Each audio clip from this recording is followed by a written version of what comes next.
एक दिन मैं फर्म के मुखिया से प्रमोशन और उसकी तकनीकों के बारे में बात कर रहा था। मैं यह जानना चाहता था कि वह किस तरह असंतुलित व्यक्तियों की मदद करता है।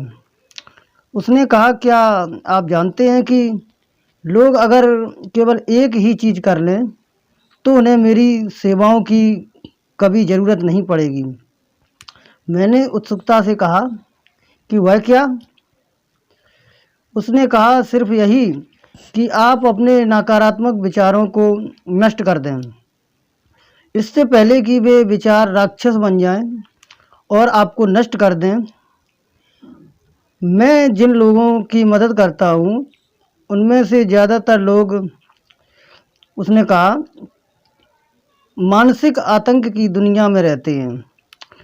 शादी की बहुत सारी कठिनाइयाँ हनीमून राक्षस की वजह से होती है। हनीमून इतना संतोषजनक नहीं रहा होगा जितना एक या दोनों जीवन साथी चाहते हो, परंतु उस याद को दफना देने के बजाय वे लोग सैकड़ों बार उस पर विचार करते रहते हैं, जब तक कि यह उनके वैवाहिक जीवन की एक बहुत बड़ी बाधा नहीं बन जाती।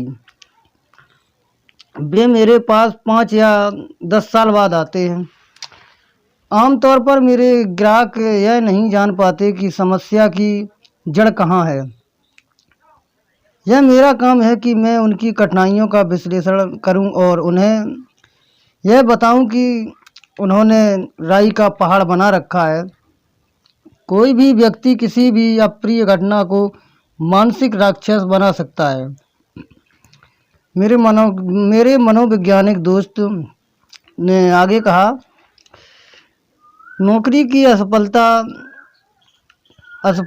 रोमांस, बुरा निवेश, टीन एज बच्चे के व्यवहार से निराशा, ऐसे आम राक्षस हैं जिनकी वजह से मैंने लोगों को परेशान देखा है और मैं इन राक्षसों को मारने में इन लोगों की मदद करता हूँ। यह स्पष्ट है कि अगर हम किसी भी नकारात्मक विचार को बार बार दोहराएंगे तो इसका मतलब है कि हम बेहद उसे खाद पानी दे रहे हैं, और अगर हम इसे खाद पानी देंगे तो यह धीरे धीरे बड़ा राक्षस बनकर हमारे आत्मविश्वास को नष्ट कर देगा और हमारी सफलता की राह में गंभीर मनोवैज्ञानिक कठिनाइयाँ खड़ी कर देगा। कॉस्मोपॉलिटन मैगजीन में हाल ही में एक लेख छपा था, the drive toward self destruction, जिसमें एलिस मलकाही ने इस तरफ इशारा किया है कि हर साल 30,000 अमेरिकी आत्महत्या कर लेते हैं और 1 लाख लोग आत्महत्या करने का असफल प्रयास करते हैं।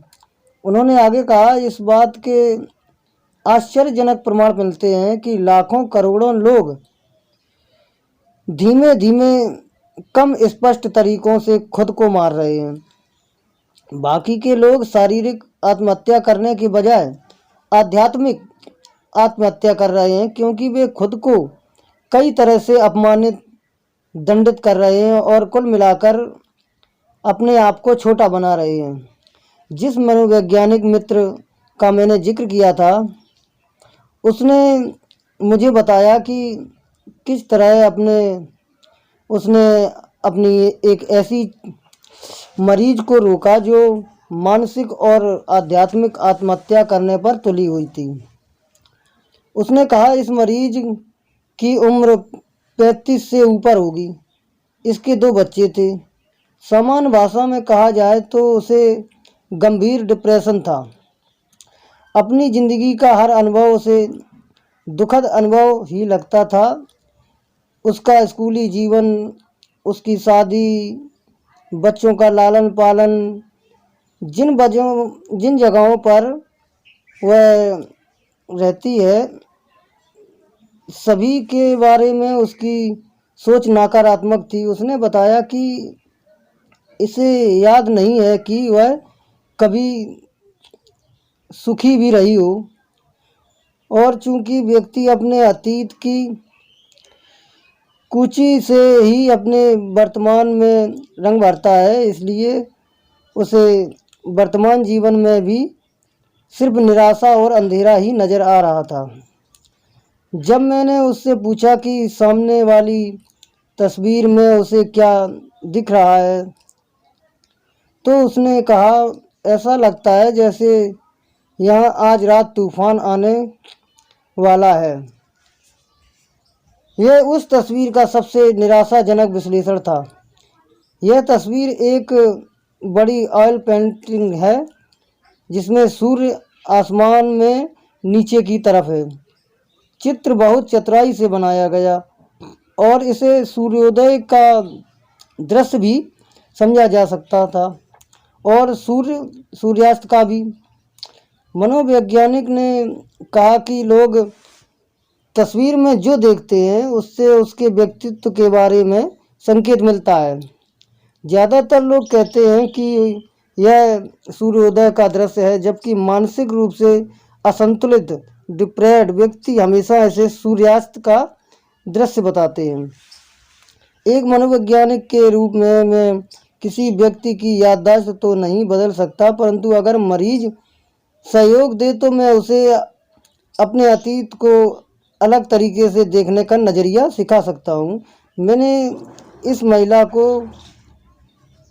ऐसा ही करना सिखाया। मैंने उसे बताया कि वह अपने अतीत को पूरी तरह निराशावादी रवैये में न देखें और उसमें से खुशी और आनंद के पलों को याद करने की कोशिश करें। 6 महीने बाद उसकी हालत में थोड़ा सा सुधार आया। उस वक्त मैंने उसे एक खास काम सौंपा। मैंने उससे कहा वह हर दिन 3 कारण लिखे जिसके कारण उसे खुश होना चाहिए। हर सप्ताह गुरुवार को मैं उसके लिखे कारणों को देख लेता था। यह सिलसिला 3 माह तक चलता रहा। उसमें काफ़ी सुधार हो रहा था। आज वह महिला एक सामान्य जीवन जी रही है। वह सकारात्मक है और वह ज़्यादातर लोगों जितनी सुखी है। जब इस महिला ने अपनी यादों के बैंक में नकारात्मक विचार निकालना शुरू कर दिया तो उसकी हालत में सुधार शुरू होने लगा। चाहे वैज्ञानिक समस्या बड़ी हो या छोटी, इलाज हमेशा तभी शुरू होता है जब व्यक्ति अपनी यादों के बैंक से नकारात्मक विचारों को निकालना शुरू कर दे और उसके बजाय सकारात्मक विचार डालना शुरू कर दे अपने दिमाग में।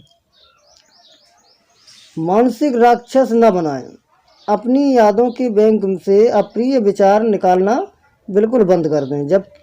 जब भी आपको किसी तरह की कोई परिस्थिति याद आए तो उसके अच्छे हिस्से के बारे में सोचें, बुरे हिस्से को भूल जाएं, उसे दफना दें। अगर आप यह पाएं कि आप नकारात्मक पहलू पर ही विचार कर रहे हैं तो उस घटना से अपने दिमाग को पूरी तरह हटा दें।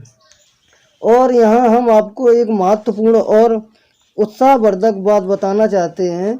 आपका मस्तिष्क अप्रिय घटनाओं को भुलाना चाहता है अगर आप सहयोग करें तो। अप्रिय यादें धीरे धीरे सिकुड़ती जाती हैं और आपकी यादों के बैंक का टेलर उन्हें बाहर निकालता जाता है। डॉक्टर मेलविन एस हैटविक एक प्रसिद्ध एडवर्टाइजमेंट मनोवैज्ञानिक हैं और याद रखें कि हमारी योग्यता के बारे में वे कहते हैं, जब जागने वाली भावना सुखद होती है तो विज्ञापन को याद रखना आसान होता है। जब जागने वाली भावना सुखद नहीं होती तो पाठक या श्रोता उस विज्ञापन के संदेश को जल्दी ही भूल जाते हैं। अप्रिय घटनाएं हमारी चाही गई चीज़ों के खिलाफ होती हैं। इसलिए हम उन्हें याद नहीं रख पाते। संक्षेप में अगर हम आप उन्हें बार बार याद न करें तो अप्रिय घटनाओं को भूलना आसान है। अपनी यादों के बैंक से केवल सकारात्मक विचार ही निकालें, बाकी को यूं ही बेकार पड़ा रहने दें और आपका आत्मविश्वास आसमान छू लेगा। आपको ऐसा लगेगा जैसे आप किला फतेह कर सकते हैं। आपको लगेगा कि आप दुनिया की चोटी पर पहुंच सकते हैं। आप जब भी अपने नकारात्मक खुद को छोटा करने वाले विचारों को याद करने से इनकार करते हैं तो आप अपने डर को जीतने की तरफ एक बड़ा कदम आगे बढ़ाते हैं। लोग दूसरे लोगों से क्यों डरते हैं? जब दूसरे लोग आपसे हमारे आसपास होते हैं तो हम इतना आत्मचेतन क्यों हो जाते हैं? हमारे संकोच की क्या वजह होती है? हम इस बारे में क्या कर सकते हैं? दूसरे लोगों का डर एक बड़ा डर होता है, परंतु इसे जीतने का भी एक तरीका होता है। अगर आप इसे सही पहलू से देखेंगे और इसे देखने की आदत डालें तो आप लोगों के डर को जीत सकती हैं। मेरे एक सफल बिजनेस मित्र ने मुझे बताया कि किस तरह अपने लोगों के बारे में सही नज़रिया सीखें। उसका उदाहरण सचमुच दिलचस्प था। द्वितीय विश्व युद्ध में सेना में जाने से पहले मैं हर एक के सामने झिझकता था, हर एक से डरता था। आप सोच भी नहीं सकते मैं उस समय कितना शर्मीला और संकोची हुआ करता था। मुझे लगता था बाकी लोग मुझसे ज़्यादा स्मार्ट हैं। मैं अपनी शारीरिक और मानसिक कमियों को लेकर चिंता किया करता था। मैं सोचता था कि मेरा जन्म ही असफलता के लिए हुआ है शायद। फिर किस्मत में सेना में चला गया और वहाँ जाने के बाद मेरे दिल से लोगों का डर निकल गया। 1942 और 1943 के दौरान जब सेना में लोगों को भर्ती किया जा रहा था तो मुझे भर्ती केंद्र पर मेडिकल ऑफिसर्स के रूप में तैनात किया गया। मैंने इन लोगों के परीक्षण में सहयोग किया और मैं इन रंगरूटों को जितना देखता था मेरे मन से लोगों का डर उतना ही कम होता जाता था। सैकड़ों की तादाद में लोग खड़े हुए थे, सभी पूरे कपड़े उतारे हुए थे और सभी लगभग एक से दिख रहे थे। हाँ, इनमें से कुछ मोटे थे और कुछ दुबले, कुछ लंबे थे, कुछ नाटे, परंतु वे सभी परेशान थे। सभी अकेलापन अनुभव कर रहे थे। कुछ समय पहले यही लोग युवा एग्जीक्यूटिव हुआ करते थे। कुछ समय पहले इनमें से कुछ किसान थे, कुछ सेल्समैन थे, कुछ ब्लू कॉलर कर्मचारी थे और कुछ यूं ही सड़कों पर खाक छाना करते थे। कुछ दिन पहले ये लोग अलग अलग काम किया करते थे, परंतु भर्ती केंद्र पर वे सारे लोग एक से दिख रहे थे। तब मैंने एक महत्वपूर्ण बात सोची। मैंने पाया कि लोग ज़्यादातर मामलों में एक से होते हैं। लोगों में समस्याएं और समानताएं तो होती हैं और असमानताएं भी कम होती हैं। मैंने पाया कि सामने वाला आदमी मेरे जैसा ही है। उसे भी अच्छा खाना पसंद है, उसे भी अपने परिवार और दोस्तों की याद आती है, वह भी तरक्की करना चाहता है, उसके पास भी समस्याएं हैं और वह भी आराम करना चाहता है। इसलिए अगर सामने वाला मेरे जैसा ही है तो उससे डरने की कोई वजह नहीं। अब मैं आपसे पूछता हूँ, क्या आप एक काम कर सकते हैं? क्या यह बात काम की नहीं है?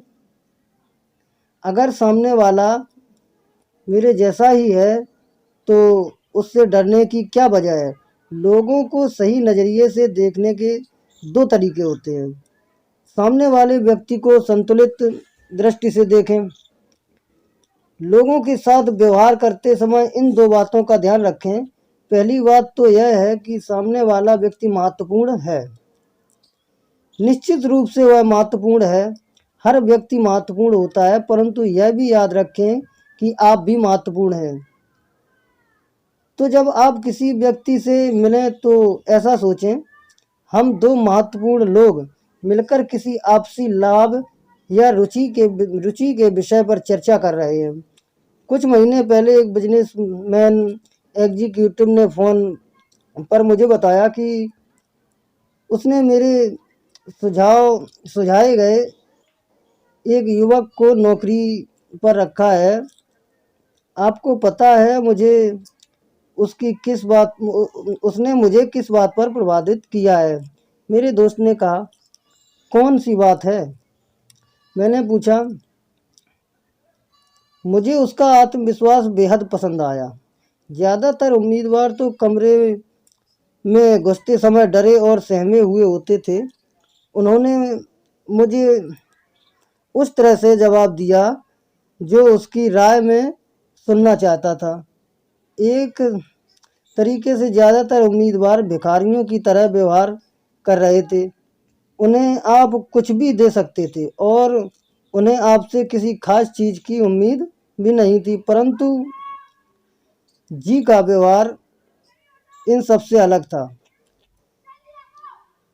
उसने मेरे प्रति सम्मान दिखाया, परंतु इसके साथ ही साथ महत्वपूर्ण बात यह थी कि उसने अपने प्रति भी सम्मान दिखाया। मैंने उससे जितने सवाल पूछे, उसने भी मुझसे तकरीबन उतने ही सवाल पूछे। वह कोई चूहा नहीं है, वह असली मर्द है और मैं उसके आत्मविश्वास से बहुत प्रभावित हुआ। आपसी महत्व का रवैया आपको परिस्थिति को देखने का संतुलित रवैया देता है। सामने वाला व्यक्ति आपकी नज़र में आपसे ज़्यादा महत्वपूर्ण नहीं बन पाता। हो सकता है सामने वाला व्यक्ति बहुत बड़ा, बहुत महत्वपूर्ण दिख रहा हो, परंतु याद रखें वह भी एक इंसान है। उसके पास भी तो वही रुचियाँ, इच्छाएं, समस्याएं होंगी जो आपके पास हैं। और दूसरा है, समझने का रवैया विकसित करें। जो लोग आपको नीचा दिखाना चाहते हैं, आपके पर कतरना चाहते हैं, आपकी टांग खींचना चाहते हैं, आपकी बुराई करना चाहते हैं, ऐसे लोगों की इस दुनिया में कमी नहीं है। अगर आप इनका सामना करने के लिए तैयार नहीं हैं तो यह लोग आपके आत्मविश्वास में बड़े बड़े छेद कर देंगे और आपको ऐसा लगेगा जैसे आप पूरी तरह हार चुके हैं।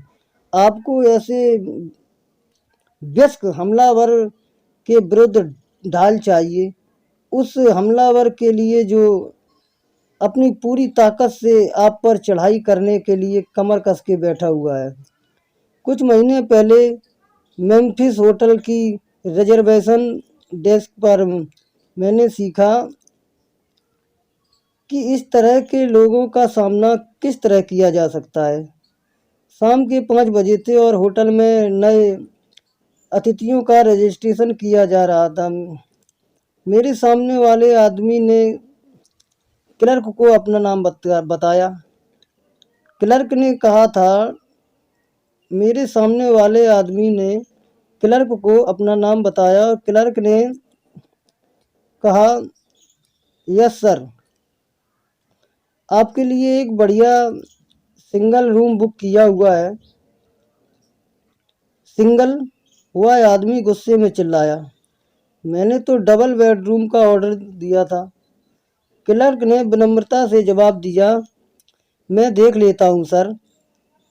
उसने अपनी फाइल निकाली और उसमें देखकर कहा, माफ़ कीजिए सर, आपके टेलीग्राम में साफ लिखा हुआ था कि सिंगल रूम चाहिए। अगर खाली होता तो मैं आपको खुशी खुशी डबल रूम दे देता, परंतु हमारे पास अभी कोई डबल बेडरूम खाली नहीं है।